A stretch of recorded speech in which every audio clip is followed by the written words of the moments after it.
দীর্ঘ ৫ বছর পর আমার মামাতো ভাই আদ্র দেশে ফিরছে।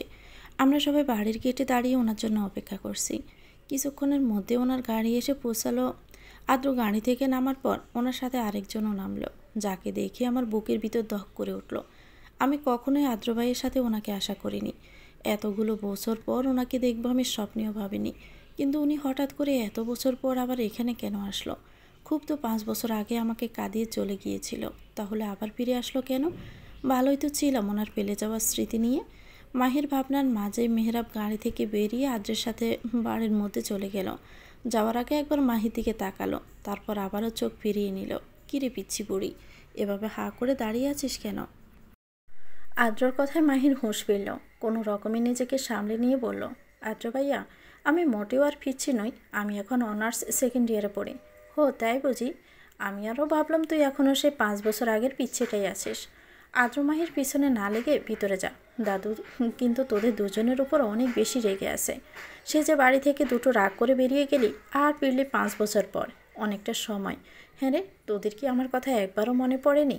আর মেহরাব ছোটো মাকে একবারও বলে গেলি? আদ্রর কথা না হয় ছেড়েই দিলাম, শেষে কিনা তুইও। ছোটো মা প্লিজ রাগ করো না। তোমার ওই বদরাগী শ্বশুরটা ওভাবে বকা না দিলে কি আমরা যেতাম বলো? সব দোষ তোমার ওই বদরাগী শ্বশুরটার। মেহরাব, তুই ঠিকই বলেছিস। তা আম্মু, তোমার ওই রাগী অবসরপ্রাপ্ত colonel the great Altaf Chowdhury কোথায় এখন? আদ্র আর মেহরাব দুজন দুদিক থেকে সাহানা মানে আদ্রের মাকে জড়িয়ে ধরে বলল, ফাজিল ছেলে, দাদু কেমন বলতে হয়? যা গিয়ে দেখ, ওনার রুমেই আছে, অনেক রেগে আছে তোদের উপর। আচ্ছা তুমি থাকো, আমরা গেলাম। আদ্র আগে আগে চলে গেল। মেহরাব যেতে গেলে দেখলো মাহি দরজার সাথে লেগে দাঁড়িয়ে আছে। মাহি দিকে এক পলক তাকিয়ে আদ্রের পিছু পিছু চলে গেল। সত্যি মেহরাব ভাই, আপনি কখনোই আমার ভালোবাসাটা বুঝলেন না। সব সময়ের মতো আবেগ ভেবেই উড়িয়ে দিলেন। যদি কখনো বুঝতেন যে এটা ক্ষণিকের আবেগ নয়, এটা অপরন্ত ভালোবাসা, তাহলে হয়তো আমাকে এতটা অবহেলা করতে পারতেন না। তবে আমি জানি আপনি একদিন বুঝবেন আমার ভালোবাসা। তবে অনেক দেরি না হয়ে যায় যেন তখন।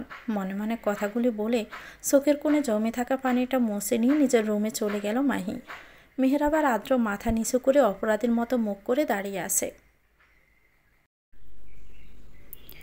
আর মেহরাব আর আর্দ্র তো আলতাফ চৌধুরীর চোখের মনি। দুজনকে অনেক বেশি ভালোবাসেন উনি। তবে এখন উনি খুবই রেগে আছে ওদের দুজনের ওপর। সামান্য তো একটু রাগই করেছিল, তাই বলে এভাবে বাড়ি ছেড়ে চলে যাবে? তাও আবার ১-২টা বছর না, পুরো ৫ বছর পর ফিরে আসলো। দাদু, তুমি আমাদের মারো কাটো যা ইচ্ছে শাস্তি দাও, তবুও প্লিজ আমাদের সাথে কথা বলো। তুমি এভাবে কথা না বলে মুখ ঘুরিয়ে রাখলে আমাদের অনেক কষ্ট হয়। হ্যাঁ দাদু, আর তুমি জানো আমরা তোমার সেই বেকার নাতি নেই। আমরা এখন অনেক বড় একটা রেস্টুরেন্টের মালিক। আমাদের বিজনেস প্রায় সারা বাংলাদেশে। তুমি আর আমাদের বেকার বলতে পারবে না। এখন তো আমরা নিজের পায়ে দাঁড়িয়েছি, বলো? এবার তো কথা বলো প্লিজ দাদু। পেছনে মুখ করে দাঁড়িয়ে থাকা আলতাফ চৌধুরী এবার পিছনে ঘুরে তাকিয়ে বলল, তোরা আমাকে কী ভাবিস বলতো? আমি পাথর? ওরে আমারও কষ্ট হয়। আমিও তো তোদের অনেক ভালোবাসি। হ্যাঁ, প্রকাশ করতে পারি না, এটাই আমার সমস্যা। তাই বলে তোরা আমায় এভাবে ছেড়ে চলে যাবি? আর মেহরাব, তুই আমায় পর ভাবতে পারিস, কিন্তু আমি নই। তুই শুধু আমার বন্ধুর নাতির ছেলে নয়, আর্দ্রর মতো তোকেও আমি আমার ছেলের সন্তানের মতোই মনে করি। হয়তো তোরা দুজনে আমায় পর ভাবতে পারিস, তবে আমি না। কথাটা বলতেই মেহরাব আর আর্দ্র এসে আলতাফ চৌধুরীকে জড়িয়ে ধরল। কে বলেছে আমি তোমার পর ভাবি? তুমিও তো আমার দাদু, আর আমরা তোমায় অনেক বেশি ভালোবাসি। আলতাফ চৌধুরী আবার ওদের দুজনকে জড়িয়ে ধরে আদর করে কান্না মিশ্রিত হাসি দিয়ে বলল, যাক, অবশেষে সবটা ঠিক হলো। এবার শান্তিতে আদ্র আর মাহির বিয়েটা দেওয়া যাবে। আলতাফ চৌধুরীর কথা শুনে আদ্র আর মেহরাবের হাসি মুখটা মুহূর্তেই প্যাকাশে হয়ে গেল। আচ্ছা, তোরা অনেক দূর থেকে এসেছিস, আগে গিয়ে হাত মুখ ধুয়ে নে, তারপরে বসে এসব নিয়ে আলোচনা করা যাবে, ওকে? আদ্র দাদুকে বিদায় জানিয়ে রুম থেকে বেরিয়ে গেল। দাদু, আমিও যাই বলো, বাসায় যেতে হবে, আব্বু আম্মু চিন্তা করছে। মেহরাবও বিদায় নিয়ে চিন্তিত মুখ করে রুম থেকে বেরিয়ে গেল। মাহি এদিকে আসতেছিল, তখনই মেহরাবের সাথে ধাক্কা খেয়ে পড়ে যেতে যাচ্ছিল। তখনই মেহরাব মাহিকে ধরে ফেলল। এক হাত মাহির কোমরের আর অন্য হাত মাহির মাথায়। আর মাহির চোখ দুটো বন্ধ করে শক্ত হাতে মেহরাবের শার্টের কলার ধরে আছে। মেহরাব অপলক দৃষ্টিতে মাহির দিকে তাকিয়ে আছে, যেন কত বছরের পিপাসা মিটাচ্ছে, চোখের পলক ফেলতেই ভুলে গেছে। মনে হচ্ছে চোখের পলক ফেললেই দেখা কম হয়ে যাবে। মাহি আস্তে করে চোখ মেলে তাকালো। দেখলো একজোড়া চোখ মাতাল দৃষ্টিতে ওর দিকে তাকিয়ে আছে, যেন চোখের ভাষায় অনেক কিছু বলতে চাইছে। মেহরাবের এক হাত দিয়ে মাহির মুখের উপর আসা চুলগুলো আলতো করে সরিয়ে দিল, নিজের অজান্তে ঠোঁট দুটো এগিয়ে নিয়ে গেল মাহির কপালের দিকে। মাহি নিজের রাগ অভিমান বলে আবেশে চোখ দুটো বন্ধ করে নিল। মেহরাবের কিছু একটা মনে পড়ায় হুঁশ আসতেও মাহিকে ছেড়ে দেয়। আবেগের বয়সেও অনেক বড় ভুল করতে যাচ্ছিল। অনেকক্ষণ হয়ে যাওয়ার পরেও মেহরাবের কোনো সাড়া শব্দ না পেয়ে মাহি চোখ মেলে তাকায়। কীভাবে হাঁটিস যে যখন তখন যেখানে সেখানে পড়ে যাস?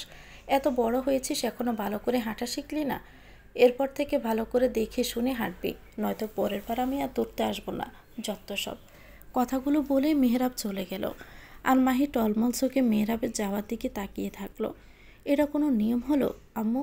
এই নিয়ম কে তৈরি করেছে বলো, যে নিজের ফুফাতো বোনকে বিয়ে করতে হবে? এটা কোনো কথা হলো?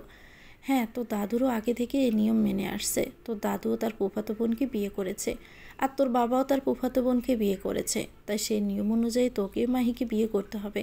হ্যাঁ, তুই আসবি বলে মাহি এখানে এসেছে, ও হয়তো কালকে চলে যাবে, ওকে গিয়ে দিয়ে আসবি, নয়তো দাদু রাগ করবে। আমি মানি না এই অদ্ভুত নিয়ম। আরে নিজের ও তো একটা পছন্দ অপছন্দ থাকতে পারে, তাই না? না, পারে না। তোকে যখন বলা হয়েছে মাহিকে বিয়ে করা লাগবে, তো লাগবেই। বাবা যা বলেছে তাই হবে, আর কোনো কথা হবে না, ওকে?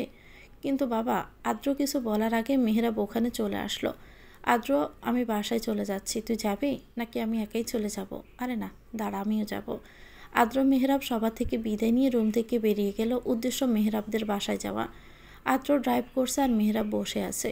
ড্রাইভ করতে করতে আদ্র কিছুটা অন্যমনস্ক হয়ে পড়েছিল। তখনই ওর গাড়ির সাথে কিছু একটা ধাক্কা লাগলো। উফ শিট, দেখে ড্রাইভ করবি তো? দেখ কী হলো। মেহরাবের কথা মতো আদ্র গাড়ি থেকে নেমে বাহিরে বেরিয়ে আসে। ইয়ানা স্কুটি নিয়ে একটু বেরিয়েছিল, বাজার করতে হবে সেই জন্য। তখনই ওর সামনে বড় একটা কার চলে আসলো, আর ও তাল সামলাতে না পেরে কারটার সাথে ধাক্কা লেগে যায়। আদ্র বাহিরে বেরিয়ে এসে দেখলো একটা মেয়ে স্কুটি নিয়ে ওর গাড়ির সামনে পড়ে গেছে। তাই ও সাহায্য করার জন্য ইয়ানার কাছে যেতে ইয়ানা বলে উঠল, এ পাঁচি লোক, নিজের বড় গাড়ি আছে বলেই কি ইচ্ছে মতো ড্রাইভ করবেন? রাস্তাটা কি আপনার দাদার হলো? বদলোক, যখন গাড়ি চালাতেই পারেন না তখন গাড়ি নিয়ে রাস্তায় বের হন কেন? হ্যাঁ, হে মাইন্ড ইউ ল্যাঙ্গুয়েজ, কী সব কথা বলছেন? মানছি যে আমার গাড়ির সাথে ভুল করে আপনার স্কুটি ধাক্কা লেগে গেছে, তাই বলে কি সব বাপ দাদা তুলে কথা বলছেন? তা আমার না হয় রাস্তাটা দাদার নয়, তাই এই রাস্তাটা কি আপনার বাবার? না রে, আপনার বাবার। আর আপনার বাবা আমার আঙ্কেল লাগে, চোখ থাকতে অন্ধ কোথাকার। ইয়ানার এমন কথায় আদ্র পুরাটাই বোকা বনে গেছে, আবার একদিক থেকে রাগে ফেটে যাচ্ছে। তবুও তাতে দাঁত চেপে বলল, আমি না হয় চোখ থাকতে অন্ধ, তা আপনার তো বড় বড় গরুর মতো দুটো চোখ আছে, তাহলে মরতে আমার গাড়ির সামনেই আসলেন কেন? এখন কি আমি বলবো? না না, হেরে গেলে চলবে না, কিছু তো একটা বলে জিততেই হবে। মেয়েরা কখনো ছেলেদের সাথে ঝগড়া হেরে যায় না। মনে মনে কথাগুলো বলেই ইয়ানা বলল, এই শুনুন, মাঝ রাস্তায় পায়ে পা লাগিয়ে ঝগড়া করবেন না তো, জগরটের লোক একটা। আমার আলুগুলো সব পেটে সুসির হয়ে গেল রে। কি, এখন তো দেখছি আপনি শুধু অন্ধ নন, সাথে কানও খাটো। কেউ কারো থেকে কম নন। রাস্তার মাঝে গাড়ি থামিয়ে দুজন প্রাপ্তবয়স্ক ছেলে মেয়ে দাঁড়িয়ে দাঁড়িয়ে ঝগড়া করছে। অনেকক্ষণ হয়ে যাওয়ার পরেও আদ্র না আসায় মেহরাব গাড়ি থেকে নামলো। দুপাশে তাকিয়ে দেখলো দুপাশে একদম জ্যাম হয়ে গেছে, আর লোকজন রেগে এক নাকারে হর্ন দিয়েই যাচ্ছে। তবুও আদ্র ইয়ানার কোনো হুঁশ নেই, দুজনে সমানে ঝগড়া করেই যাচ্ছে। মেহরাব জলদি করে আদ্রর কাছে গেল। আপনার মতো মেয়ে যার বউ হবে না, তার আর বেঁচে থাকতে হবে না, মরার আগেই বেচারা জীবনটা নরক হয়ে যাবে। এ শুনুন, আপনাকে আমার বিয়ে নিয়ে ভাবতে হবে না, আমি জানি আমি কেমন। আর যাই হোক, আপনার মতো জগরুটে কোনো লোককে আমি বিয়ে করব না। আদ্র, কি হচ্ছেটা কি? কি বাচ্চাদের মতো মাঝ রাস্তায় দাঁড়িয়ে তোরা ঝগড়া করছিস? ভালো করে চারপাশে তাকিয়ে দেখ, পুরো রাস্তা জ্যাম হয়ে গেছে, চল এখান থেকে। আদ্রকে টানতে টানতে গাড়ির কাছে নিয়ে যেতে যেতে বলল মেহরাব, আপনাকে তো আমি দেখে নিব মিস বকবক। যেতে যেতেই বলল আদ্র, দেখুন না দেখুন, ভালো করে দেখুন, সামনেই তো আছি আমি, জগরুটের লোক একটা।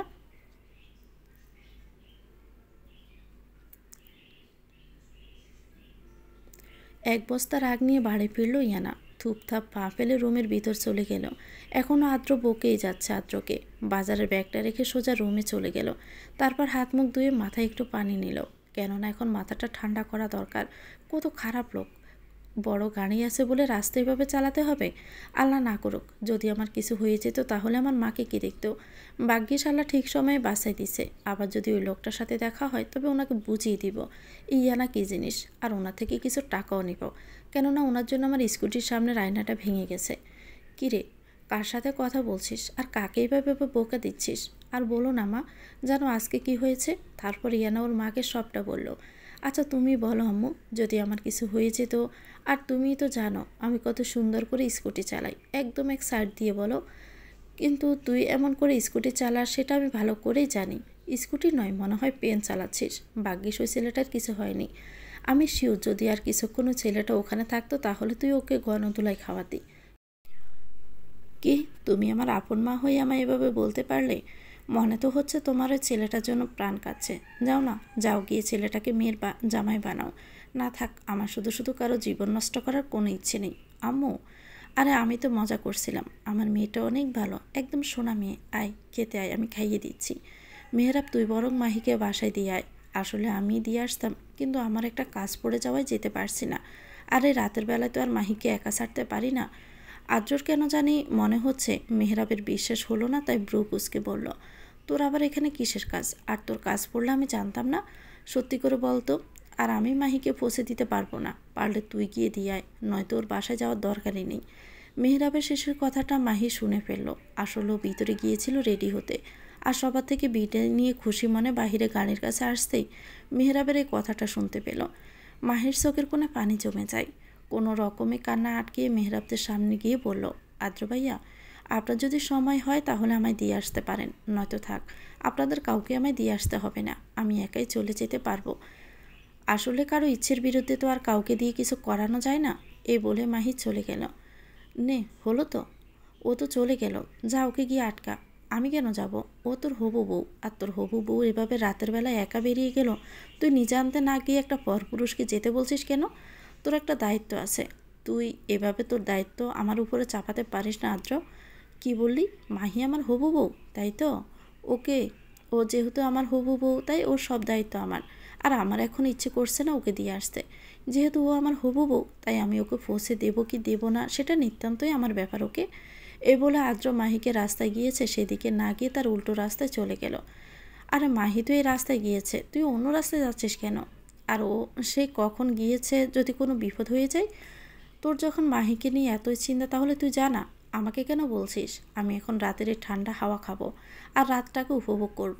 কত দিন পরে দেশে আসলাম। জ্যাকেটের পকেটে হাত দিয়ে হাঁটতে হাঁটতে বলল আদ্র, কেননা ও জানে মেহরাব ঠিক মাহিকে ওর বাসায় পৌঁছে দেবে, তাও সহি সালামতে। হাঁটতে হাঁটতে প্রায় অনেক দূরে চলে আসছে মাহি। রাতের শহর চারদিকে আলো জ্বলছে, যেন মনে হচ্ছে রাত নয়, এখনও দিনই। রাস্তা দিয়ে সাই সাই করে একের পর এক গাড়ি চলে যাচ্ছে। মাহি সেদিকে তাকিয়ে বলল, আচ্ছা আমি যদি এখন এই গাড়ির নিচে চাপা পড়ে মারা যাই তাহলে কি মেহরাব ভাই কাঁদবে, নাকি বলবে যে বাঁচলাম, অবশেষে আপদ দূর হলো? মাহির ভাবনার মাঝেই মেহরাব গাড়ি নিয়ে এসে মাহির সামনে দাঁড় করিয়ে বলল, রাস্তা দিকে তাকিয়ে ওভাবে কী দেখছিস? যেটা করার কথা ভাবছিস সেটা মন থেকে আর মাথা থেকে পুরোপুরিভাবে মুছে ফেল, নয়তো মেরে একদম ফালতু ভাবনা ভাবার জন্য মাথা ফাটাই দিব।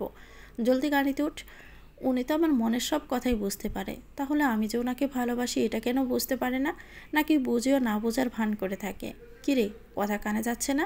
রাস্তার মধ্যে এমন নাটক না করে গাড়িতে উঠ। অনেক জার্নি করে এসেছি, ভীষণ ক্লান্ত লাগছে। তোকে বাসায় পৌঁছে দিয়ে লম্বা একটা ঘুম দিব। তো যান, আপনাকে কে আসতে বলেছে? আমি তো নিজেই বাসায় চলে যেতে পারবো, কাউকে আমাকে পৌঁছে দিতে হবে না। মাহি, রাস্তার মাঝে ঝামেলা করিস না, চুপচাপ গাড়িতে উঠে বস। তোর সাথে ঝগড়া করার মুড নেই আমার, অনেক খারাপ লাগছে। একটু ভালো করে বললে কি হয়? আমি কি এতই খারাপ যে আমার সাথে একটু ভালো করে কথা বলা যায় না? নিজের মনে কথাগুলো বলে একরাশ অভিমান নিয়ে মাহি গাড়িতে চড়ে বসলো। মাহি গাড়িতে বসতে মেহরাব গাড়ি স্টার্ট দিল। তারপর শুধুই ফিনফতন নীরবতা, কেউ কোনো কথা বলছে না। গাড়ি মাহিদের বাসার সামনে আসতে মেহরাব মাহিকে নামতে বলল, কিন্তু মাহি না নেমে সামনের দিকে তাকিয়ে বলল, আচ্ছা মেহরাব ভাই, আমি কি অনেক খারাপ? আমাকে কি একটু ভালোবাসা যায় না? কথাটা বলে মেহরাবের দিকে তাকালো মাহি, আর ওর চোখ থেকে টুপ করে এক ফোঁটা পানি পড়ল। বেশি কথা না বলে ভিতরে যা, অনেক রাত হয়েছে। নিশ্চিত তোর বাবা মা তোর জন্য চিন্তা করছে। আর এসব চিন্তা বাদ দিয়ে পড়ায় মনোযোগ দে। আর সামনের মাসে তো তোর বিয়ে, সেই কথা ভুলে যাস না। সামনের দিকে তাকিয়ে বলল মেহরাব। নিরাশ হয়ে কিছুক্ষণ মেহরাবের দিকে তাকিয়ে থেকে মাহি গাড়ি থেকে নেমে চলে গেল। মেহরাব কিছুক্ষণ মাহির যাওয়ার পানে চেয়ে থেকে একটা দীর্ঘশ্বাস ফেলে সিটে গায়ে এলিয়ে দিয়ে মাহির দিকে তাকিয়ে আছে। যতক্ষণ না মাহি বাসার ভিতরে যায় ততক্ষণ। উফ, এই স্কুটিটার না এখনই খারাপ হতে হলো, আর হবেই বা না কেন। সকালে ওই লোকটা যে জোরে ধাক্কা দিয়েছে, এতে যে বেঁচে আছে এটাই তো অনেক। এ রাতের বেলা এখন একে ঠেলতে ঠেলতে নিয়ে যেতে হচ্ছে। একে তো শুনশান রাস্তা, তার উপর রাস্তায় আবার দুপাওয়ালা কুকুর থাকে, মানে পালতু ছেলেরা, তাদের নিয়ে তো বেশি ভয়। হাতের দিকে তাকিয়ে একবার চেক করে নিল যে ওর সেফটি কিটটা আছে নাকি। দু হাতে স্কুটি ঠেলে যাচ্ছে, তবে ডান হাতের মুঠোয় একটা ধারালো খোর আছে, যেটা ও সবসময় নিজের কাছে রাখে সেফটির জন্য। যদি কোনো সমস্যা হয় তাহলে এটা দিয়ে নিজেকে প্রোটেক্ট করবে। আসলে ইয়ানা একটা টিউশনি করে ফিরছিল, কিন্তু মাঝ রাস্তায় ওর স্কুটিটা নষ্ট হয়ে যাওয়া এখন সেটা ঠেলে ঠেলে নিয়ে যেতে হচ্ছে। ভিতরের এই রাস্তাটা নীরব আর শুনশান হওয়ায় আদ্র এদিকটাই হাঁটতে বেরিয়েছে। গাড়ির হর্নার শব্দ ভালো লাগছে না, তাই গলির এই রাস্তা দিয়ে এক হাঁটছে আর ভাবছে কীভাবে মাহির সাথে ওর বিয়েটা আটকানো যায়। তখনই রাস্তায় থাকা ল্যাম্পপোস্টের আলোয় দেখলো ইয়ানা ওর স্কুটি নিয়ে ঠেলতে ঠেলতে এদিকে আসছে। আরে সকালের ওই যোগরুটে মেয়েটা না, এত রাতে এখানে কি করছে? দাঁড়াও, এবার বাগে পেয়েছি, এখন বুঝাবো মজা। ইয়ানা অনেকক্ষণ ধরে মনে হচ্ছে ওর পিছন পিছন কেউ ওকে ফলো করতে করতে আসছে। ভূত অতটাও ও ভয় না পেলেও মানুষে ভয় লাগে, কেননা ভূত পেত আসলে দোয়া বা দরুদ পড়লে তারা চলে যাবে, কিন্তু কোনো খারাপ মানুষ এই রাতের বেলায় আসলে কি করবে সেটাই ভেবে ভয় লাগে। ইয়ানা একটু থেমে পিছনে তাকিয়ে দেখলো, না, কেউ নেই। তারপর আবারও পথ চলতে লাগলো। কিছুদিন যাওয়ার পর দেখলো আবারও মনে হচ্ছে পিছনে কেউ আছে, আর তার ছায়া স্পষ্ট দেখা যাচ্ছে। এবার ইয়ানা শিওর হয়ে গেল ওর পিছন পিছন কেউ তো আসছে। তাই আস্তে করে স্কুটিটা থামিয়ে হাতে রাখা খুঁটটা শক্ত করে দৌড়ে ইয়াল্লা বলে চোখ বন্ধ করে পিছন ফিরে দিল একটা। ও শিট, এই মেয়ে রাস্তাঘাটে মানুষ মেলার প্রাণ করছো নাকি? এটা যদি আমার হাতে না লেগে যদি আমার গলায় কিংবা মুখে লাগতো তখন কি হতো? হাত জাগাতে জাগাতে বলল আদ্র। কারো গলা স্বর শুনে ইয়ানা আস্তে করে চোখ খুলল। দেখলো ওর সামনে সকালে সে ছেলেটা দাঁড়িয়ে আছে, আর ওর হাত দিয়ে রক্ত বের হচ্ছে। পিছনে আদ্রকে দেখে ইয়ানার মাথা গরম হয়ে যায়। আপনি কি পাগল? যখন দেখলেন আমি তখন কথা বলা যায় না, এভাবে বাজে লোকের মতো পিছু পিছু আসছিলেন কেন? তাতে তোমার কি? আর এটা সরকারের রাস্তা, আমার যেমন ইচ্ছে তেমনভাবে যাব, তোমার কি তাতে? হ্যাঁ, আপনি না একটা যাচ্ছে, তাই আপনার সাথে কথা বলাই বেকার। এটা বলেই ইয়ানা নিজের স্কুটি নিয়ে যেতে গিয়ে আবারও পিছনে তাকিয়ে দেখলো আদ্রর হাত থেকে রক্ত পড়ছে। তাই তো আবারও ফিরে এসে স্কুটিতে থাকায় একটু কাপড়ের টুকরো দিয়ে আদ্রর হাতটা বেঁধে দিল।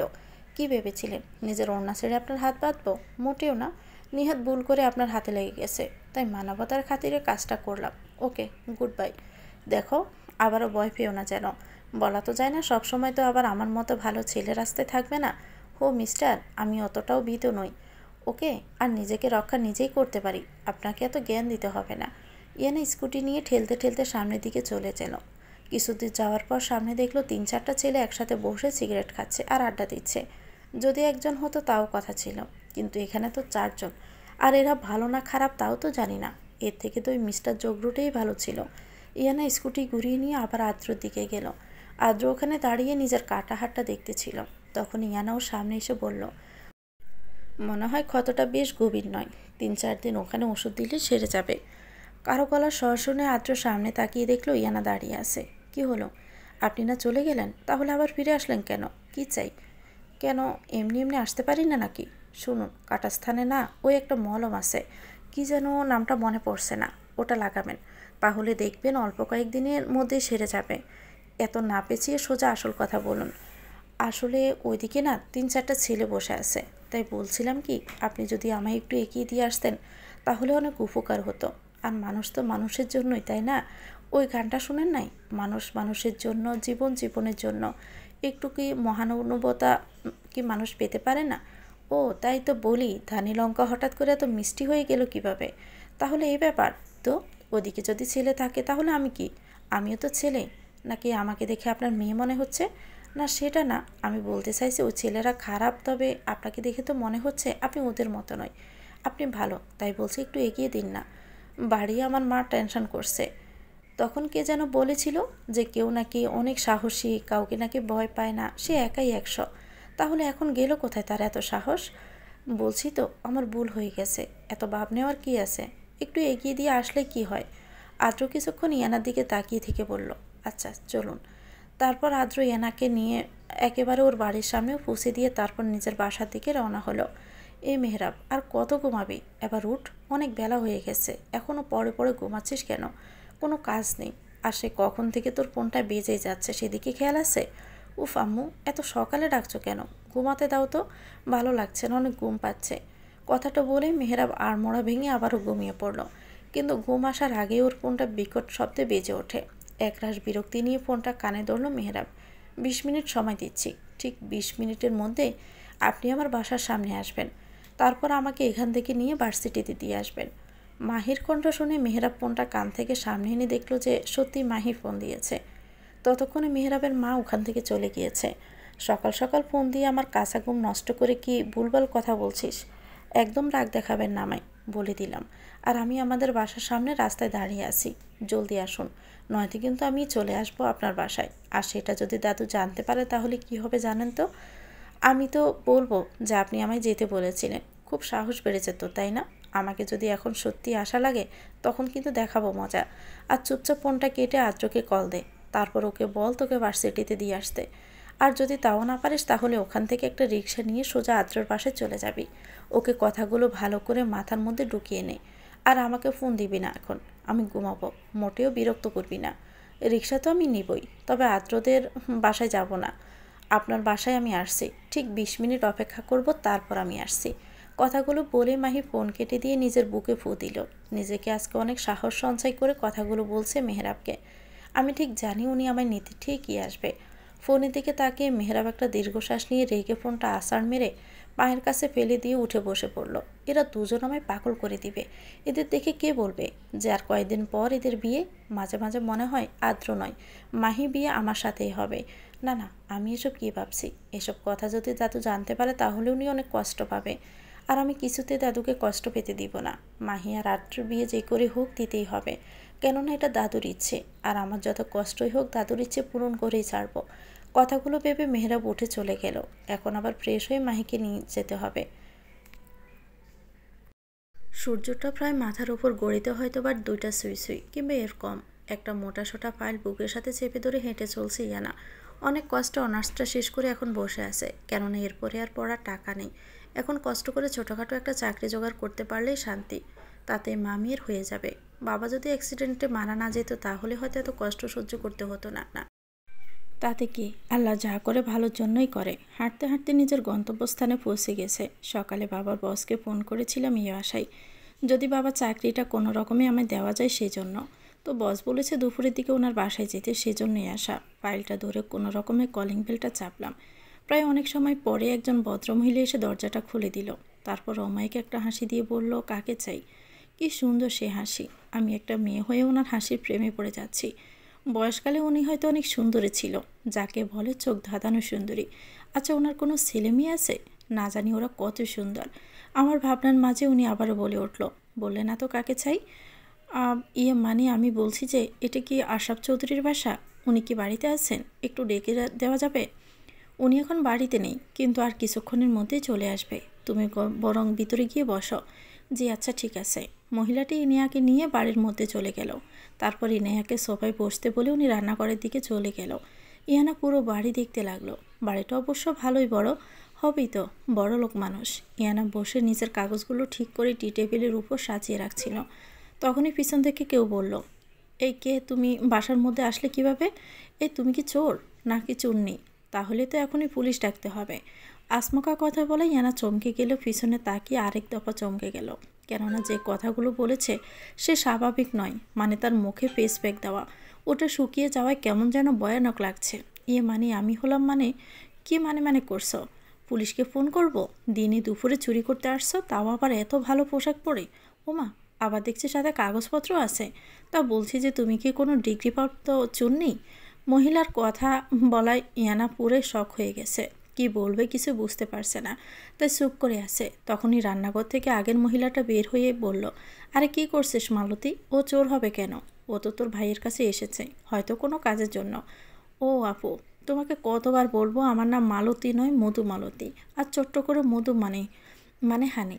এই মেয়ে এতক্ষণ কথা বলনি কেন? কিভাবে বলবো? তোর মুখটা আয়নায় দেখেছিস, পুরো পেতনি লাগছে। আর কয়েকদিন পর মেয়ে বিয়ে দিবে, এখনও এসব লাগিয়ে ঘুরে বেড়াচ্ছিস, লোকে কি বলবে? হ্যাঁ কি বলো আপু? ব্যাগটা এরই মধ্যে শুকিয়ে গেল, তাহলে চাই ধুয়ে ফেলি, নয়তো আবার আমার সুইট স্কিনটা নষ্ট হয়ে গেল। তুমি ওর কথা কিছু মনে করো না, ও এমনই। বলেছি তুমি কি কিছু নেবে? চা কফি? ফানি লাগবে, একদম ঠান্ডা। আচ্ছা তুমি এখানে বসো, আমি এনে দিচ্ছি। মহিলাটি ডাইনিং থেকে পানি এনে দিল ইনায়াকে। কেবলই পানিটা খাবে বলে মুখের সামনে ধরেছে, তখনই সিঁড়ি বেয়ে কাউকে নামতে দেখে সেই পানিটার খাওয়া হলো না, পুরুত করে মুখ থেকে বেরিয়ে গেল। আর সাথে বেশম লাগা প্রিয়। আদ্র রুমে একটা মিটিং করছিল। আসলে বিদেশে ওরার মেহরাবের একটা রেস্টুরেন্ট আছে, খুব বড় না হলেও মোটামুটি প্রায় লোকেই চিনে, সেটারই মিটিং করছিল। মিটিং শেষ করে বাইরে যাওয়ার জন্য কেবলই সিঁড়ি বেয়ে নিচে নামছিল, তখনই সোফায় ইনে আগে বসে থাকতে দেখে একটুর জন্য পড়ে যাওয়া থেকে বেঁচে গেল। এই মিস বকবক এখানে কি করছে? দাদুর কাছে পিছা দিতে এসেছে নাকি রাতের ওই ব্যাপারটা নিয়ে? এই মিস্টার ইগোওয়ালা এখানে কি করছে? কোনোভাবে কি জানতে পেরে গেছে যে আমি এখানে চাকরির জন্য এসেছি, আর চাকরিটা যেন না পাই সেই জন্যই সুপারিশ করতে এসেছে নাকি? দুজন দুদিকে দাঁড়িয়ে কপাল কুঁচকে দুজনকে দেখছে, আর মনে নানান রকম আজগুবি ভাবনা ভেবেই কথা বানিয়ে ফেলেছে। তোর ভার্সিটি ছুটি হয়েছে আরও 1 ঘন্টা আগে, তুই বাসায় না গিয়ে এখনও এভাবে দাঁড়িয়ে আছিস কেন? বাড়িতে জিজ্ঞেস করলে কি বলবি? নিজেও বাসায় যাচ্ছিস না আর আমাকেও যেতে দিচ্ছিস না, মাঝখান থেকে আমার দিনের অর্ধেকটাই নষ্ট করে দিলেই। আমি বাসায় যাব না, এখানেই থাকবো, আর আপনিও আমার সাথেই থাকবেন। আর মনে আছে তো, রাতে দাদু সবাইকে ডেকেছে, তাই আপনি একেবারে আমার সাথে ও বাড়ি যাবেন, আর আমরা দুজন একেবারে বিকেলে যাব। কখনোই না, আমাদের দুজনকে একসাথে দেখলে সবাই সন্দেহ করবে, কেউ কিচ্ছু করবে না, বলবে না। আপনি শুধু 1 লাইন বেশি বোঝেন। এখন চলুন তো আমার সাথে, আমায় ফুচকা খাওয়াবেন। মাহি তুই কিন্তু বেশি। মেহরাবকে আর কিছু বলতে না দিয়ে মাহি মেহরাবের হাত ধরে টেনে নিয়ে রাস্তার ওপাশে থাকা ফুচকাওয়ালার কাছে নিয়ে গেল। মামা ঝাল ঝাল করে 2 প্লেট ফুচকা দেন তো। একদম না, তোর খেতে ইচ্ছুক হলে তুই খা, আমার এসব অখাদ্য খাওয়ার কোনো ইচ্ছে নেই। কি বললেন আপনি? আপনি বললেনটা কি? আপনি কি জানেন এই ফুচকায় কতটা ভিটামিন আছে? এটা যখন আপনি মুখের মধ্যে দিবেন না, তখন পুরো মুখটা ভরে যাবে। তারপর আস্তে করে চোখটা বন্ধ করে চাপন দিবেন, গালের মধ্যে টক টক ঝাল ঝাল লাগবে। আহ কি সুখকর একটা মুহূর্ত। আর আপনি কি না এটাকে অখাদ্য বলছেন? ছি মেহরাব। এই আমাকে এত জ্ঞান দিতে হবে না, তোর খেতে ইচ্ছে হলে তুই খা, আর আমি তোর থেকে বড়, আমায় ভাই বলবি। এরপর থেকে নাম ধরে ডাকলে দেবো একটা কানের নিচে। না ভাইবা ডাকবো না, বরকে কি কেউ ভাই বলে ডাকে? আর আপনি আমার কোন জন্মের ভাই শুনি? কি বলি? মামা ফুচকা হয়েছে? হলে দিন তাড়াতাড়ি, নয়তো বেঘরে আমার প্রাণটা চলে যাবে। 2 প্লেট ফুচকা নিয়ে মাহি মেহরাবের সামনে গিয়ে দাঁড়ালো। তোকে বললাম তো যে আমি ফুচকা খাবো না, তারপরও 2 প্লেট আনলি কেন? আরে আমি গিয়ে আপনার খাওয়ার জন্য এনেছি নাকি? এগুলো সবই আমি একাই খাবো। এখন নেন প্লেটটা ধরুন তো। মেহরাব প্লেটটা হাতে নিয়ে চারপাশে একবার চোখ বলিয়ে নিল যে সেনা মানুষ কেউ আছে নাকি। কেউ দেখে যদি দাদুকে ভুলভাল কিছু বলে দেয় তাহলে তো কেলেঙ্কারি হয়ে যাবে। ওদিকে মাহি গফাগফ করে একটার পর একটা ফুচকা খেয়েই চলছে। লাস্টে 2টা ফুচকা বাকি আছে, ওটাই মেহরাবকে দেখিয়ে বলল, নিন এই দুটো আপনার জন্য, পটাপট খেয়ে নিন তো। একদমই না, আমি মোটেও এগুলো খাবো না। দেখুন খেয়ে নিন, কিন্তু না হলে কিন্তু আমি। তুই কি? না হলে আমি আমি এখানে চেঁচিয়ে বলবো যে আপনি আমায় চুমু খেয়েছেন। কি? এটা তো টাহা মিথ্যে কথা। আমি আবার তোকে কখন চুমু খেলাম? আর তুই কি সবাইকে তোর মতো বোকা ভেবেছিস? তোর কি মনে হয় তুই এসব বলবি আর সবাই তোর কথা বিশ্বাস করে নেবে? হ্যাঁ নেবেই তো, কেননা আমি মেয়ে। এখন ভাবুন, এই বড়া রাস্তায় আমি যদি চেঁচিয়ে এই কথাটা বলি, তাহলে কিন্তু আপনাকে অবেলায় পিটানো খেতে হবে। এখন আপনিই ভাবেন, পিটানি খাবেন নাকি পুচকে খাবেন? মেহরাব রেগে চোখ বড় বড় করে মাহির দিকে তাকিয়ে তাতে দাঁত চেপে পড়ল। খুব বার বেড়েছিস তাই না? একবার তোকে বাগে পাই, দেখাবো মজা। মজা দেখাবেন নাকি খাজা খাওয়াবেন সেটা পরের ব্যাপার, এখন তো পুচকু দুটো খান। মেহরাব রাগে ফুসফুস করতে করতে একটা ফুচকা মুখে পুরে দিল। কোনো রকমের চিবিয়ে ওটা গিলে আরেকটা মুখে দিল। মুখেরটা শেষ হওয়ার পরে অনেক ঝাল লাগতে শুরু করলো, কেননা ওর এসব কিছু খাওয়ার কোনো অভ্যেস নেই, তাই ঝালের চোখ মুখ লাল হয়ে গেছে। মেহরাবের এমন শুকানো মুখটা দেখে চারদিকে মাহি একবার চোখ বুলিয়ে টুপ করে মেহরাবের গালে একটা চুমু দিয়ে দিল। এতে মেহরাবের জ্বালা না কমলেও চরক অবাক হয়ে মুখটা হা করে তাকিয়ে আছে। সোফায় দুজন দুপাশে বসে একে অপরের দিকে চোরাচোখে তাকিয়ে আছে আর নিজের মনের কথা বানিয়ে যাচ্ছে। কি হলো ব্যাপারটাই? মিস্টার ইগোওয়ালা এখানে এসে কি বসলো কেন? ও বুঝতে পেরেছি, উনি মনে হয় আশরাফ চৌধুরীর জন্যই বসে আছে। উনি আসলেই ওনাকে আমার নামে উল্টাপাল্টা বলে আমার হবু চাকরিটা খাবে। আমিও আটঘাট বেঁধেই বসে আছি, আমিও দেখি উনি কিভাবে আমার হবু চাকরিটা খায়। আদ্রর দিকে তাকিয়ে থেকে মনে মনে বলল ইনায়া, এই মিস বকবক এখানে এভাবে বসে আছো কেন? নিশ্চয়ই দাদুর জন্য অপেক্ষা করছে। মনে হয় মায়ের কাছে শুনেছে যে দাদু ওনার বন্ধুর বাসায় গেছে আর একটু পরে চলে আসবে, আর তখনই দাদুর কাছে আমার নামে বিচার দিবে। আমিও দেখি এই মিস বকবক কীভাবে আমার সামনে আমার দাদুর কাছে আমার নামে নালিশ করে। দুজনের অদ্ভুত ভাবনার মাঝে কলিং বেল বেজে উঠল। কলিং বেল বাজার সাথে সাথে দুজনেই তড়িৎ গতিতে দরজার দিকে তাকায়। ইয়ানা ভাবছে আশরাফ চৌধুরী এসেছে, আর আর্দ্র এখনই ওনাকে বলবে যেন চাকরিটা আমায় না দেয়। অমনি ওদিকে আদ্র ভাবছে ওর দাদু আলতাফ চৌধুরী এসে গেছে, আর ইয়ানা এখনই ওনার কাছে আদ্র নামে বিচার দেবে। দুজনই দরজার দিকে তাকিয়ে আবার দুজনের দিকে তাকিয়ে হালকা ঢোক গেল। আদ্রর মা গিয়ে দরজাটা খুলে দিল। তখনই দরজা দিয়ে আদ্রর বাবা আর দাদু প্রবেশ করলো। ইনাই আর আদ্র দুজনেই প্রস্তুত হয়ে আছে নিজেদের বাঁচানোর জন্য। ও তুমি বুঝি ইয়ানা, তা কখন এসেছো তুমি? এই তো একটু আগেই এসেছি। আপনার শরীর ভালো তো স্যার? আদ্রর দিকে তাকিয়ে আবার আশরাফ চৌধুরীর দিকে তাকিয়ে বলল, হ্যাঁ আমি ঠিক আছি, তুমি বরং এখানে একটু বসো, আমি বরং ফ্রেশ হয়ে আসছি, তারপর তোমার সাথে কথা বলবো। Okay sir. কি হলো ব্যাপারটা? মিস্টার ইগোওয়ালা কিছু বললো না কেন? মনে হচ্ছে কোনো ঝামেলা আছে এতে। কি ব্যাপার আদ্র, এখানে বসে কি করছিস? আর মেহরাবকে বলেছিস আমি যে ওকে ডেকেছি? জি দাদু, আমি ওকে বলেছি, ও মনে হয় রাতে আসবে। ও, তার মানে এই মিস্টার ইগোওয়ালা এ বাড়ির ছেলে।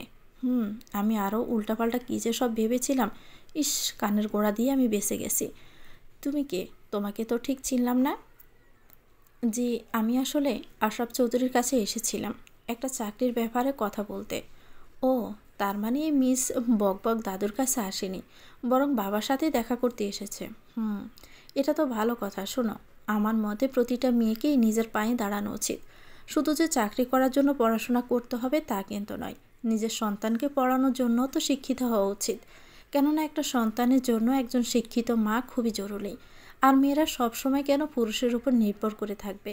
নারী পুরুষের তো সমান অধিকার, তবে সব ক্ষেত্রে নয়। তবে মেয়েদের পড়াশোনা করা উচিত, যাতে কোনো স্বামী তার স্ত্রীকে ছেড়ে দিলে সে বৃদ্ধ বাবা মায়ের উপর বোঝা না হয়ে যায়, বরং শেষ বয়সে যেন সে তার বাবা মায়ের শেষ সম্বল হতে পারে। আদ্র দাদুর এমন কথা শুনে ইয়ানা আবেগে আপ্লুত হয়েও দাদুর দিকে এগিয়ে গেল। তারপর বলল, আপনার কথায় আমি সত্যি অনেক অনুপ্রেরণা পেলাম। মাঝে মাঝে আমার মনোবল ভেঙে যেত, ভাবতাম আমি কি পারবো আমার মাকে সুখে রাখতে। তবে এখন মনে হচ্ছে আমি পারবো, ইনশাল্লাহ পারবই। আপনি আমার জন্য দোয়া করবেন। অবশ্যই, কেন নয়, আমার দোয়া সবসময় তোমার সাথে থাকবে। কথাটা বলে ইনায়ার মাথায় হাত রেখে আদ্রর দাদু চলে গেল।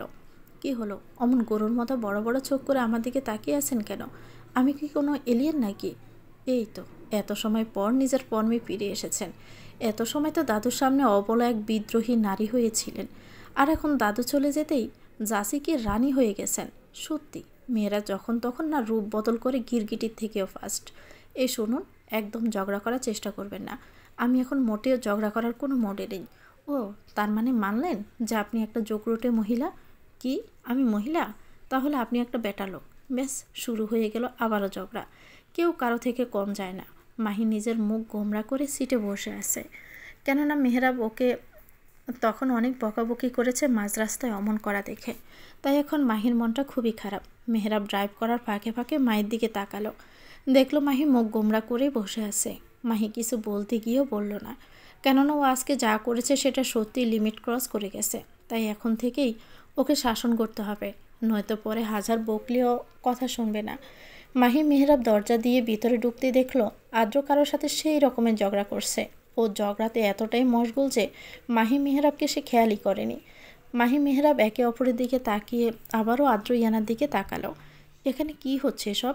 আর আদ্র, এই মেয়েটাকে? মেহরাবের কথায় আদ্র ইয়ানার হুঁশ ফিরল। ওরা এবার বুঝতে পারলো যে ওরা এতক্ষণ ধরে হুদাই বাচ্চাদের মতো ঝগড়া করেছিল। বাকিস কেউ দেখেনি, দেখলে তো কেলেঙ্কারি হয়ে যেত।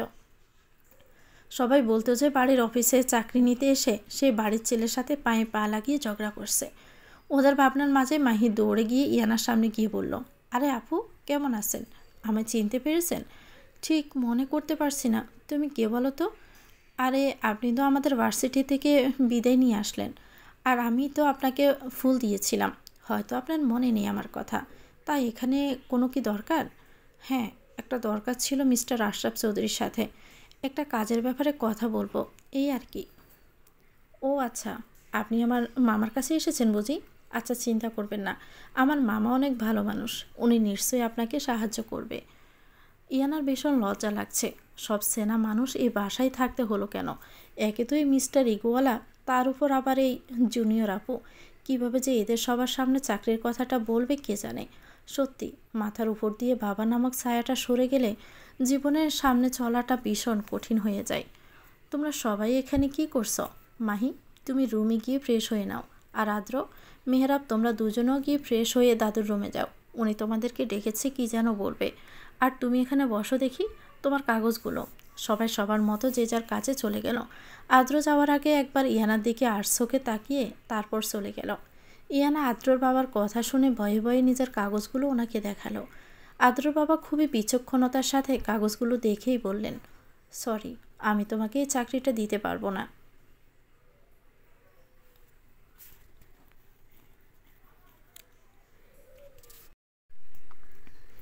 আদ্রর বাবার কথা ইয়ানা মনে মনে প্রচণ্ডভাবে ভেঙে পড়ল। ওর শেষ আশাটাও পূরণ হলো না। এখন কি করবে ও? একা ওর মাকে নিয়ে কোথায় যাবে? মামারও তো অত প্রভাবশালী নয় যে ওদের দায়িত্ব নেবে। এসব ভেবে ওর কান্না পাচ্ছিল। তবুও নিজেকে শক্ত করে বলল, ঠিক আছে স্যার, আমি তাহলে আসছি। আরে দাঁড়াও, বসো। এখানে আমার কথা এখনও শেষ হয়নি। আমি বলতে চেয়েছি যে তোমার বাবার চাকরিটা তোমার হয়তো দিতে পারবো না। কেননা তোমার বাবা একজন বুদ্ধিমান এবং অনেক বিচক্ষণ একজন মানুষ ছিলেন। উনি ওনার নিজের শ্রম আর মেধা দিয়ে ম্যানেজার পোস্টে আসতে পেরেছিল। ওনাকে তো আর এমনি এমনি এত বড় একটা পোস্ট দেওয়া হয়নি। আর সেক্ষেত্রে তুমি নিতান্তই এখন অনেক কম বয়সী, আর তোমার তেমন অভিজ্ঞতাও নেই। তাই আমি বলেছিলাম যে তোমার বাবার পোস্টটা হয়তো আমি তোমায় দিতে পারবো না, তবে তোমার যোগ্যতা অনুযায়ী তোমাকে একটা পোস্ট অবশ্যই দিতে পারি। হয়তো সেটা অনেক ছোট পোস্টে হবে, তবে আমার তোমার উপরে বিশ্বাস আছে। তুমি তোমার বাবার মতো নিজের কাজ আর মেধা দিয়ে এই পোস্টটা আদায় করে নেবে। তোমার বাবা অনেক ভালো একজন মানুষ ছিলেন, আমার অনেক কাছের কেউ ছিল, বলতে পারো বন্ধুর মতো। তাই আমি তোমাকেও একটা সুযোগ দিতে চাই, দেখি তুমি পারো কি না। আদ্রর বাবার কথা শুনিয়ে না অনেক খুশি হয়েছে। ও ভাবতেও পারেনি চাকরিটাও পাবে। লোকটা অনেক ভালো, তবে একটু গম্ভীর। আপনাকে অনেক ধন্যবাদ স্যার। আমি অবশ্যই নিজেকে আমার বাবার যোগ্য সন্তান হিসেবে গড়ে তোলার চেষ্টা করব। নো, এখন আমি তোমার স্যার নই। তুমি অফিসের বাইরে আমায় আঙ্কেল ডাকতে পারো। আর অফিসে তো স্যার। ঠিক আছে স্যার, না আঙ্কেল। তাহলে এখন আমি যাই। আর শোনো, সন্ধ্যায় আমাদের বাসায় একটা অনুষ্ঠান আছে। আমি চাই তুমি তোমার মাকে সাথে নিয়ে আসো, তাহলে আমি অনেক খুশি হব। অবশ্যই নিয়ে আসবো আঙ্কেল। আপনি বলেছেন আর আমি সেটা শুনবো না, এটা আবার হয় নাকি? আমি ঠিক সময়ে মাকে নিয়ে চলে আসব। আমি চাইছি আজকে আমাদের বাড়িতে সন্ধ্যায় একটা ছোটোখাটো অনুষ্ঠানের ব্যবস্থা করতে, আর তোমরা সেটার আয়োজন করবে, ঠিক আছে? সেটা না হয় বুঝলাম, কিন্তু অনুষ্ঠানটা কিসের জন্য দাদু? আমি চাই আদ্র আর মাহির বিয়েটা যেন তাড়াতাড়ি হয়ে যায়। এজন্য আজকে সন্ধ্যায় সবার উদ্দেশ্যে তোমাদের বিয়ের কথাটা জানিয়ে দিব। দাদুর কথা শুনে মেহরাবের মুখটা ফ্যাকাশে হয়ে গেল। এতক্ষণের হাসি হাসি মুখটা মুহূর্তেই যেন গোমরা হয়ে গেল। সেটা আদ্র খুব ভালোভাবেই বুঝতে পেরেছে। তাই ওর দাদুকে বলল, আচ্ছা দাদু, তুমি তো একটু আগে নিচে ওই মেয়েকে কত ভালো ভালো কথা বলে আসলে, যে মেয়েদের পড়াশোনা করা উচিত। আর আমার জানা মতে মেয়েটা অনার্স শেষ করে ফেলেছে, কিন্তু সেই হিসেবে মাহি তো কেবল তৃতীয় বর্ষে। আর আল্লাহ না করুক, আমার সাথে বিয়ে হওয়ার পর যদি আমার কিছু হয়ে যায়, তাহলে তো মাহিকে সেই ওর বাবার গাড়েই বসে খেতে হবে। আর ওর তো কোনো ভাইও নেই যে ওদের সংসারের হালটা ধরবে। ওকেই তো সব কিছু করতে হবে। কিন্তু ও যদি পড়াশোনা শেষ না করে বিয়ে করে, তাহলে তখন কি হবে বলো? তবে তুমি যখন সিদ্ধান্ত নিয়েছো তখন কিছু ভেবেই অবশ্যই সিদ্ধান্ত নিয়েছ, তাই না? ঠিক আছে, তাহলে আজকে আমাদের বিয়ের কথাটা সবাইকে জানিয়ে দিও, আর তারিখটাও। আদ্রর কথা শুনেও দাদু ভাবনায় পড়ে গেল। সত্যি তো, এভাবে তো কখনোই ভেবে দেখা হয়নি। আদ্র তো ঠিকই বলেছে। অনেকক্ষণ ভেবে আলতাফ চৌধুরী বলল, তাহলে বরং তোদের বিয়েটা আরও 1 বছর পিছিয়ে দেই। আর ততদিনে তো মাহির অনার্সটাও শেষ হয়ে যাবে। কি বলিস? সত্যি দাদু, তুমি একদম ঠিক কথাই বলেছ। আজকে তাহলে শুধু অনুষ্ঠানটাই হোক, বিয়েটা না হয় আরও 1 বছর পরেই হলো। ততদিনে আমরাও আরও ভালো পজিশনে যেতে পারবো। কি বলো? হুম, তাহলে এই কথাই থাকলো। এখন যা, অনুষ্ঠানের ব্যবস্থা কর। আরও একটা বছর সময় পেয়ে গেলি। 1 বছর কিন্তু অনেকটা সময় মেহরাব, এখনও সময় আছে। নিজের মনের কথাগুলো বলে দে, প্রকাশ কর। আমি জানি তুই অনেক চাপা স্বভাবের, আর এটাও জানি তুই কেন মাহিকে মেনে নিতে পারছিস না। তবে একটা জিনিস কি জানিস, নিজের ভালোবাসাকে ধরে রাখতে শেখ, নয়তো হারিয়ে গেলে পরে হাজার খুঁজলেও পাবি না। কথাগুলো বলে আদ্র চলে গেল। আর মেহেরাব ওখানে দাঁড়িয়েই আদ্রের বলার কথাগুলো ভাবতে লাগলো। তাহলে কি আদ্র সবটা জেনে গেল? ঈশান হলো মেহেরাবের ছোট ভাই। কেবলই ব্যাগটা কাঁধে ঝুলিয়ে ক্লাস থেকে বের হয়ে হেঁটে হেঁটে যাচ্ছিল। এখান থেকে আবার সোজা আদ্র ভাইদের বাসায় যেতে হবে। ওখানে আবার অনুষ্ঠান আছে। শীষ দিতে দিতে ব্যাগটা কাঁধে নিয়ে এক হাত দিয়ে ব্যাগ ধরে রেখেছে, আর আর এক হাত দিয়ে হাত পকেটে হাত দিয়ে হেঁটে আসছিল। তখনই দেখলো থিয়েটার রুমে একটা ছেলে একটা মেয়েকে রেপ করার চেষ্টা করছে। ঈশান জলদি গিয়ে দরজার সামনে গিয়ে দেখলো মেয়েটা আর কেউ না, আদ্রর চাচাতো বোন অনু। ঈশান ব্যাগটা ফেলে দিয়ে হিরোর মতো দৌড়ে গিয়ে অনুর উপরে থাকা ছেলেটাকে একটা ঘুষি দিয়ে নিচে ফেলে দিল। আর নিচে পড়ে থাকা অনুকে ধরে তুলে বলল, তোর কিছু হয়নি তো? ঈশানের এমন কাজে অনু রেগে গিয়ে বলল, এটা কি হলো? তুই ওকে মারলি কেন? আরে আজব পাবলিক তো। আমি তোর উপকার করলাম আর তুই আমাকে ধন্যবাদ না দিয়ে উল্টো জাড়ি মারছিস। বাহ, কি যুগ আসলো রে ভাই, ভাবা যায়? ওই, তোদের ঝগড়া শেষ হলে দয়া করে আমাকে এখান থেকে ওঠা। কোমরটা তো মনে হয় ভেঙেই গেছে একদম। পিছন থেকে মেহেলি কণ্ঠ শুনে ঈশান পিছনে তাকিয়ে দেখল ও যাকে ছেলে মনে করে ঘুষি দিয়েছিল আসলে সে ছেলে নয়, বরং ওদেরই ফ্রেন্ড হিয়া। অনু গিয়ে জলদি করে হিয়াকে নিচে থেকে তুলে দাঁড় করালো। হিয়া কোমরে হাত রেখে কোনো রকমে দাঁড়ালো। হিয়া, তুই? আর তুই ছেলের পোশাক পরে কী করছিলি? আর অনুর সাথে বা কী করছিলি তুই? তুই কি গাধা? ভালো করে তাকিয়ে দেখতো, এটা থিয়েটার রুম আর আমরা নাটকের রিহার্সাল করছিলাম। মাঝখান থেকে তুই এসে সব পণ্ড করে দিলি। সবখানে হিরোগিরি দেখানো শুধু, তাই না? অনুর কথায় ঈশান যেন বোকা বনে গেল। তারপর ভালো করে তাকিয়ে দেখলো সত্যি তো, এটা থিয়েটার রুম। ঈশান ক্যাবলা মার্কা হাসি দিয়ে নিচ থেকে ব্যাগটা কাঁধে তুলে নিয়ে যাওয়ার আগে বলল, ও সরি সরি গার্লস, আমি বুঝতে পারিনি। তোরা রিহার্সাল কর। আর হিয়া, তুই ভালো করে অনুকে রেপ কর, না মানে রিহার্সাল কর, ওকে? এ বলে ঈশান কোনো মতে ওখান থেকে চলে গেল। আর হিয়া কোমরে হাত রেখে দাঁত কিড়মিড় করে ঈশানের যাওয়ার দিকে তাকিয়ে থাকলো। পুরো বাড়ি সাজিয়ে এখন আদ্র, মেহরাব আর ঈশান রেডি হতে গিয়েছে। ওরা তিনজনই রেডি হয়ে নিচে নামলো। ড্রয়িং রুমে দাঁড়িয়ে কথা বলছিল। তখনই মাহি আর অনু হাসাহাসি করতে করতে সিঁড়ি দিয়ে নামছিল। কথা বলতে বলতে মেহরাব আর ঈশান সিঁড়ির দিকে তাকাতেই ওদের চোখ আটকে গেল। মনে হচ্ছে মানুষ রূপী যেন কোনো পরি নামছে। অনু আর মাহি এসে ওদের পাশে দাঁড়ালো। শোন না অনু, তোকে না আজকে পুরাই কি কি বল না বল, তোকে না আজকে পুরোই পেতনি পেতনি লাগছে। একটু কম সাজতে পারিসনি? মনে হচ্ছে সারা মাসের ময়দা একদিনেই দিয়ে ফেলেছিস। মোটেও না, আমি জানি আমি যথেষ্ট সুন্দরী লাগছে। আসলে কি বলো তো, আমায় অনেক সুন্দর লাগছে তো তাই তোর হিংসে হচ্ছে, তাই না? বুঝি তো আমি, হিংসুটে ছেলে কোথাকার। মাহি চুপচাপ গিয়ে মেহরাবের পাশে দাঁড়িয়ে পিস পিস করে বলল, আমায় কেমন লাগছে? অতুলনীয়, যার কোনো তুলনা হয় না। এটা বলে মেহরাব ওখান থেকে চলে গেল। আর মাহি হা করে দাঁড়িয়ে থাকলো। মেহরাব হঠাৎ করে কি বলল, সবটা যেন ওর মাথার উপর দিয়ে গেছে। আদ্র কিছু একটা দরকারে তড়িঘড়ি করে দরজা দিয়ে বাইরে যাচ্ছিল। তখনই কারো সাথে ধাক্কা খেলো। তবে সামনের জন হয়তো পড়ে যাবে, তাই আদ্র কোনো কিছু না ভেবে তার কোমর শক্ত করে চেপে ধরে রাখলো। আরে আঙ্কেল, একটু দেখে চলবেন তো, এখনই তো পড়ে গিয়ে ব্যথা পেতেন। আর এই বয়সে পড়ে গেলে যেগুলো দাঁত অবশিষ্ট আছে তার একটাও আর আস্ত থাকতো না। ও, তোমাকে অনেক ধন্যবাদ। আসলে কি বলো তো, জলদি করে আসতে গিয়ে হোঁচট খেয়ে পড়ে যাচ্ছিলাম। তুমি না ধরলে হয়তো পড়ে গিয়ে ধাত ভাঙতো। আসলে কি বলো তো, মানুষ না এখন ধীরে চলতে ভুলেই গেছে। সবাই এখন সময়ের সাথে পাল্লা দিয়ে চলতে চায়। এজন্যই তো এত বেশি বিপদে পড়ে, যেমন এখন আমি পড়লাম। আর হোঁচট কেন খাই তাহলে শোনো, তোমাকে একেবারে প্রথম থেকেই বলি, হোঁচট মানুষ দুইভাবে খায়। যেমন কেউ উষ্ঠা খায়, আবার কেউ উল্টে পড়ে যায়, বুঝলে? লোকটা এভাবে আরও কিছুক্ষণ বক বক করলো। আদ্র না পারছে যেতে, না পারছে শুনতে। কেন যে আগ বাড়িয়ে ওনাকে ধরতে গেলাম, না ধরলেই তো ভালো হতো। অন্তত ওনার এই হোঁচট নিয়ে বক বক শুনতে হতো না। আদ্র দেখলো লোকটা বক বক করেই যাচ্ছে, থামার কোনো নামই নেই। অগত্যাই আদ্র বলল, আঙ্কেল আপনাকে ভিতরে রাখছে। ও আচ্ছা, আমি তো ভুলেই গিয়েছিলাম। আচ্ছা শোনো, তাহলে আমি তোমাকে পরে সব কিছু বিস্তারিত বলবো। এখন যাই তাহলে। যাক বাবা, বাঁচা গেল। এনার বক বকের ঠেলায় তো আমি কী জন্য বাহিরে যাচ্ছি সেটাই ভুলে গেছি। আদ্র মনে করতে করতে বেরোতে গিয়ে কারো মাথার সাথে ঠক্কা খেলো। উফ, আজকে কপালটাই খারাপ, শুধু ধাক্কার পর ধাক্কা খাচ্ছি। কথাটা বলে আদ্র সামনে তাকিয়ে দেখি ইয়ানা সামনে দাঁড়িয়ে কপালে হাত দিয়ে কপাল ডলছে। ও আপনি? এজন্যই তো বলি, দিনে দুপুরে কে আবার আমার সাথে ধাক্কা খাবে? আপনার তো আবার চোখ থাকতে অন্ধ। এখন তো মনে হচ্ছে অন্ধ আমি নই, আপনি। কেননা এটা দিন দুপুর নয়, এটা হচ্ছে সন্ধ্যা, ওকে?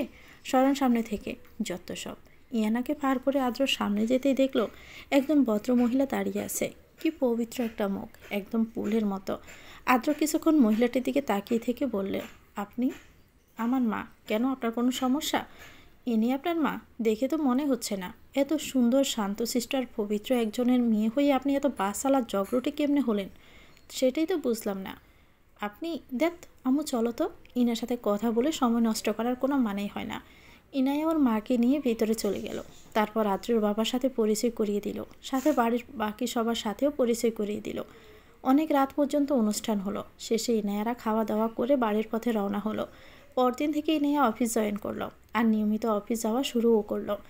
এক সপ্তাহ পর মেহরাব রেডি হচ্ছে। ও অনেক ভেবেচিন্তে একটা সিদ্ধান্ত নিয়েছে যে আজকে মাহিকে ওর মনের কথাটা বলেই দিবে, কেননা মেয়েটা ওকে অনেক ভালোবাসে।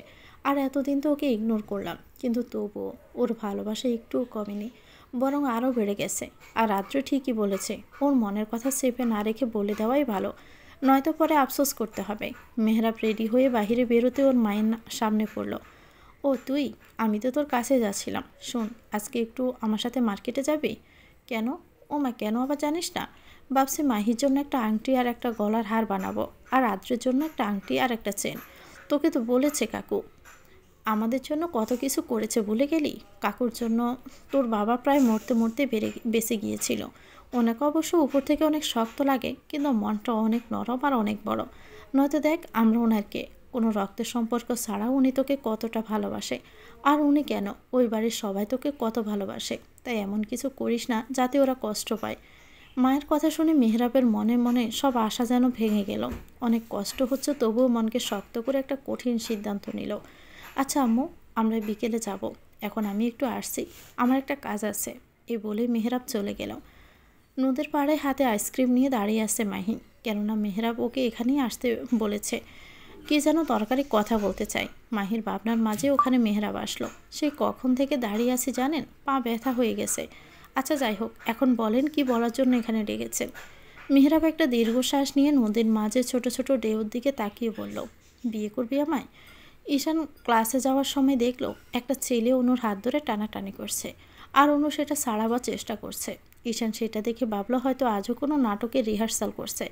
তাই সেদিকে না গিয়ে আবারও ক্লাসের দিকে যেতে গেলে অনু ডাক দিল, এই গাদা, আমাকে বিপদে রেখে কোথায় যাচ্ছিস? অনুর ঈশানের ডাক শুনে ঈশানে আবার দাঁড়িয়ে চারপাশে তাকিয়ে দেখে ভাবলো, আমি দাঁড়ালাম কেন? আমার নাম তো আর গাদা নয়, তাহলে আমি কেন দাঁড়ালাম? কথাটা বলে আবারও হাঁটা শুরু করলো। তখনই আবার অনু ডাকলো, এই ঈশান গাদা, এদিকে আয়, আর আমাকে বাঁচা বলছি। এবার ঈশান দাঁড়ালো আর রেগে গিয়ে অনুর সামনে গিয়ে দাঁড়িয়ে বলল, এই তুই আমাকে গাদা বললি কেন? তো কি বলবো, দেখছিস না আমি বিপদে পড়েছি, তবু আমায় না বাঁচিয়ে এভাবে ঘাতার মতো চলে যাচ্ছিস কেন? হ্যাঁ, ছেলেটা থেকে নিজেকে সারানোর চেষ্টা করতে করতে বলল অনু, দূর সাতা, শর্ত সামনে থেকে। কথাটা বলেই ঈশান ছেলেটাকে একটা ঘুষি মারল, আর ছেলেটা সিটকে 2 হাত 3 দূরে পড়ে মুখ থুপে পড়ল।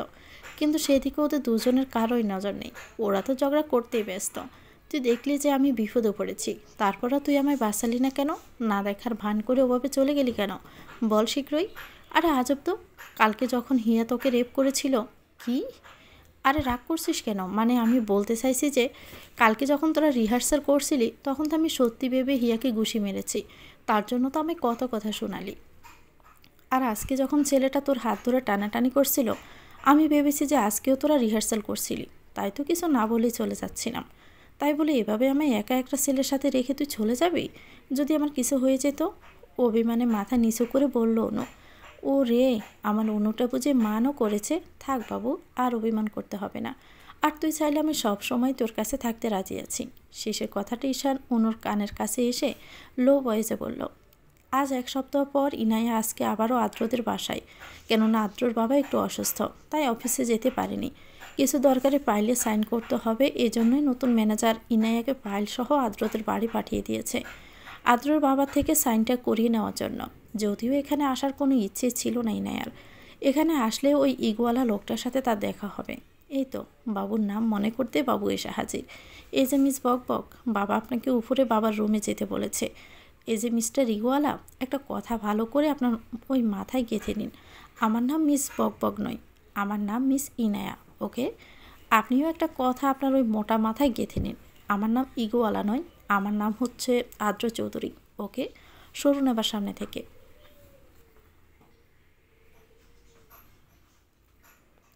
মাহির হাত ধরে সামনের দিকে তাকিয়ে রাস্তার দাঁড় ঘেঁষে থাকা ছোট্ট ফুটপাত দিয়ে হেঁটে চলছে মেহরাব। আর মাহি সে তখন থেকে মেহরাবের দিকে তাকিয়ে আছে। আদ্রসহ মেহরাবের কিছু বন্ধু মিলে মাহি আর মেহরাবের বিয়েটা দিয়েছে। যদিও মেহরাব একটু টেনশনে ছিল, কিন্তু আদ্র ওকে সাপোর্ট করে একটু হলেও সাহস পেয়েছে, তাই এই কঠিন কাজটা করে ফেলেছে। সামনে কি হবে ওরা কেউ জানে না। আদ্র বলেছে বিয়ের ব্যাপারটা এখন চেপে রাখতে, পরে সময় সুযোগ বুঝে সবাইকে বলা যাবে। আর মাহি যেন এখনই একটা ঘোরের মধ্যে আছে। ওর বিশ্বাসই হচ্ছে না যে মেহরাব ওর সাথে কিছুক্ষণ আগে ওর বিয়ে হয়েছে। ভাবতে কেমন যেন লাগে ও এখন মেহরাবের বউ। সামনে দেখে হাঁট মাহি, নয়তো পড়ে যাবি। আপনি আছেন তো আমাকে ধরার জন্য, এই কারণেই আমার পড়ার কোনো ভয় নেই। মাহি, এটা আবেগে গা ভাসিয়ে দেওয়ার সময় নয়। আমি জানি না সবাই যখন ব্যাপারটা জানতে পারবে তখন কি হবে। বিশেষ করে দাদু, উনি জানলে তো ভীষণ কষ্ট পাবে, হয়তো আমাকে কোনোদিন মাফও করবে না। আপনি এত চিন্তা করছেন কেন? কিচ্ছু হবে না। আর আদ্র ভাইয়া তো বলল উনি সবটা দেখবেন। মেহরাব আর কিছুই বলল না, শুধু আকাশের দিকে তাকিয়ে আবারও সামনের দিকে তাকিয়ে হাঁটতে শুরু করলো। আর মাহি তো মনে মনে হাজারো স্বপ্নের জাল বুনতে ব্যস্ত। আদ্র যতই মেহরাবকে বলুক যে কোনো চিন্তা নেই, সামনে যাওয়া হবে দেখা যাবে, তবু ওর অনেক টেনশন হচ্ছে কী যে হবে। আদ্র ড্রাইভ করছে আর কথাগুলো ভাবছিল। তখনই সামনে কিছু একটা দেখে হঠাৎই গাড়ির ব্রেক কষলো। এরা দুজনে এখানে কি করছে? আসলে সামনে অনু আর ঈশান দাঁড়িয়ে ফুচকা খাচ্ছে। একসাথে দাঁড়িয়ে ফুচকা খাইলে কোনো সমস্যা ছিল না, কিন্তু ওরা তো একে অপরকে খাইয়ে দিচ্ছে। এরা একজন আরেকজনকে খাইয়ে দিচ্ছে কেন? 1 মিনিট, ওরাও আবার একে অপরের সাথে প্রেম করার চিন্তা করছে না তো? তাহলে তো কেলেঙ্কারি হয়ে যাবে। একটা সামাল দিতেই আমার অবস্থা কাহিল, আবার আরেকটা। না না, পানি বেশি দূর গড়ানোর আগেই থামাতে হবে। কথাগুলো ভেবে আদ্র জলদি করে গাড়ি থেকে নেমে ওদের কাছে গিয়ে দাঁড়ালো। কিরে, হা কর, এটা অনেক বড় ফুচকা, নে নে জলদি নে, রক্ত পড়ে গেল। আজব তো, হা করো ভাবে। ওভাবে আমার পিছনে কি দেখছিস? ঈশান এক নাগারে কথা বলেই যাচ্ছে। আর ওদিকে অনু ঈশানের পিছনে আদ্রকে দেখে ওর গলা শুকিয়ে কাঠ হয়ে গেছে। ঈশান যখন দেখলো অনু হা না করে ওর পিছনের দিকে তাকিয়ে আছে, তখন অকাতায় ঈশানও পিছে ঘুরল। দেখলো আদ্র রেগে ব্রু কুচকে ওদের দিকে তাকিয়ে আছে। ঈশান আদ্রকে দেখে চমকে গিয়ে ওর হাতে থাকা ফুচকাটা টুপ করে নিজের মুখের মধ্যে নিয়ে একটা হাসি দেওয়ার চেষ্টা করলো, কিন্তু মুখ ভর্তি ফুচকা থাকায় সেটা সফল হলো না। তোরা দুজনে ক্লাস বাদ দিয়ে এখানে কি করছিস? মানে ভাইয়া ফুচকা খাচ্ছি। আসলে ঈশানের মুখে ফুচকা থাকায় কথা বলতে পারছে না, তো শব্দ করছে। তুই আবার এমন করছিস কেন? কথা বলতে কেউ নিষেধ করেছে? এতক্ষণ তো ভালোই মুখে পপকর্ন ফুটেছিল। আসলে কি বলো তো আদ্র ভাই, এখন আমাদের ক্লাস নেই তো, তাই ভাবলাম আমরা দুজনে মিলে একটু ফুচকা খেয়ে আসি। এই জন্যই আর কি এখানে আসা, তাই না অনু? বল আদ্র ভাইকে। হ্যাঁ হ্যাঁ ভাইয়া, ঈশান ভাইয়া ঠিকই বলেছে, আমাদের এখন ক্লাস নেই, তাই এখানে এসে ফুচকা খাচ্ছি। তুমিও খাও, অনেক টেস্টি এখানকার ফুচকা। মামা আমার ভাইয়াকেও 1 প্লেট ফুচকা দেন, টাকা আমি দিব। আল্লাহ, এবারের মতো বাঁচিয়ে দাও। মনে থাকলে আর কখনো এইভাবে রাস্তায় দাঁড়িয়ে ঈশানের সাথে ফুচকা খাবো না। পরের বার থেকে মাস্ক পরে বেরোবো। না থাক, আমি ফুচকা খাই না। আর অনু, আমাকে দেখে ঈশান তোর ভাই হয়ে গেল? এতক্ষণ তো ভালোই তোকে খাইয়ে দিচ্ছিল, তা তোর হাত কি হয়েছে? বাসায় রেখে এসেছিস? এই রে, এবার মনে হয় বড়সড় একটা কেস খাবো, মনে মনে বলল ঈশান। আজকে যা হয়েছে হয়েছে, এরপর যদি তোদের দুটোকে একসাথে দেখি তাহলে কিন্তু খবর আছে, মন দিয়ে পড়াশোনা করবি। নয়তো ঈশান মেহরাবকে বলে পড়াশোনা বাদ দিয়ে রিক্সা কিনে দিতে বলল। আর আপনি অনুকে উদ্দেশ্য করে, এত শীঘ্রই নিশ্চয়ই বিয়ে করার ইচ্ছে নেই, তাই বলছি সময় থাকতে ভালো হয়ে যা, গাড়িতে গিয়ে বস, এখন আমার সাথে বাসায় যাবি। মানে আদ্র ভাই, কি অনুকে লাগবে ফুচকা খাওয়ার জন্য? না, বলছি যে বিলটা দিয়ে দাও না গো। বুঝোই তো, বেকার মানুষ, টাকা কই পাবো। কথাটা বলে প্লেটে অবশিষ্ট থাকা একটা ফুচকা মুখে পরে নিয়ে ব্যাগটা কাঁধে নিয়ে দৌড়ে ওখান থেকে চলে গেল ঈশান। আদ্রর বাবা অসুস্থ, তাই সপ্তাহখানেকের মতো অফিসে আদ্রই যাবে। আদ্র রেডি হয়ে সবার থেকে বিদায় নিয়ে বেরিয়ে গেল, কিন্তু ও জানতেও পারল না 4টি চোখ ওকে খুবই নিখুঁতভাবে ফলো করছে। তারা আর কেউ না, অনু আর ঈশান। আসলে ওরা রাতে প্ল্যান করেছে যে আদ্রকে ফলো করবে, আর যদি দেখে কোনো মেয়ের সাথে আদ্র খুব বেশি কথা বলছে বা মেয়েটা দেখতে শুনতে ভালো, তাহলে ওরাও নিজের জান প্রাণ দিয়ে হলেও ওই মেয়ের সাথে আদ্রর প্রেম করিয়ে দিবে। তারপর যখন প্রেমটা মাখো হবে, তখন ওরাও আদ্রকে ব্ল্যাকমেল করবে, ওর জ্ঞানের কথা বলবে। আরে কি করছিস? কি? আরও জোরে চালা, ভাইয়ের গাড়ি তো অনেক দূরে চলে গেল। অনু, এটা উড়ো প্লেন নয় যে 1 মিনিটেই চলে যাবে, এটা হলো বাইসাইকেল, আর আমি পা দিয়ে এটা চালাচ্ছি, প্লাস তুই পিছনে বসে আছিস। আর আমার কি এসব চালানোর অভ্যাস আছে নাকি? তোকে আগেই বলেছিলাম যে বাইক নিয়ে আয়, তাহলে তো ভালো হবে, কিন্তু তুই কী করলি? বাইক না এনে আনলি বাইসাইকেল। এখন ঠেলাটা বুঝ।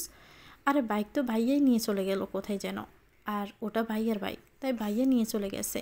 আমার বাইক নাকি যে আমি যখন তখন নিয়ে চলে আসব? এভাবে ঝগড়া করতে করতে ওরা অবশেষে আদ্রর অফিসের সামনে গিয়ে আসলো। ওরা আসার অনেক আগেই আদ্র অফিসে চলে আসছে। নে, চলে আসছি, এখন তাহলে মিশন শুরু করা যাক। মিশন আদ্র ভাইয়ের বউ খোঁজা। May I coming sir? Yes come. ইয়ানা একটা ফাইল নিয়ে কেবিনে ঢুকে মাথা উঁচু করে কিছু বলতে যাবে, তখনই দেখলো ওর বসের চেয়ারে আদ্র বসে আছে। আপনি? হ্যাঁ আমি। এতে এত অবাক হওয়ার কী আছে? এভাবে হা করে না থেকে ফাইলে কী সমস্যা হয়েছে সেটা দেখান, আর বাহিরে গিয়ে ম্যানেজার সাহেবকে বলুন আমি ডেকেছি। বস হতে না হতে আমার উপরে হুকুম করা শুরু? পাশেই তো টেলিফোন আছে, ওতেই তো ম্যানেজার সাহেবকে টাকা যায়, তাই না? সেটা না করে এখন আমাকে খাটানোর প্ল্যান করছে। সব বুঝতে পারছি আমি, মনে মনে বলল ইয়ানা। তো ভিউয়ার্স, গল্পটির নাম হচ্ছে মানবিমান। এটা গল্পের প্রথম অংশ। পরবর্তী অংশ পেতে চ্যানেলটিকে সাবস্ক্রাইব করে আমাদের সাথে থাকবেন। ভিডিওটি ভালো লেগে থাকলে একটি লাইক দিয়ে দিবেন, কমেন্ট করে জানাবেন কেমন লেগেছে। আল্লাহ হাফেজ, আসসালামু আলাইকুম।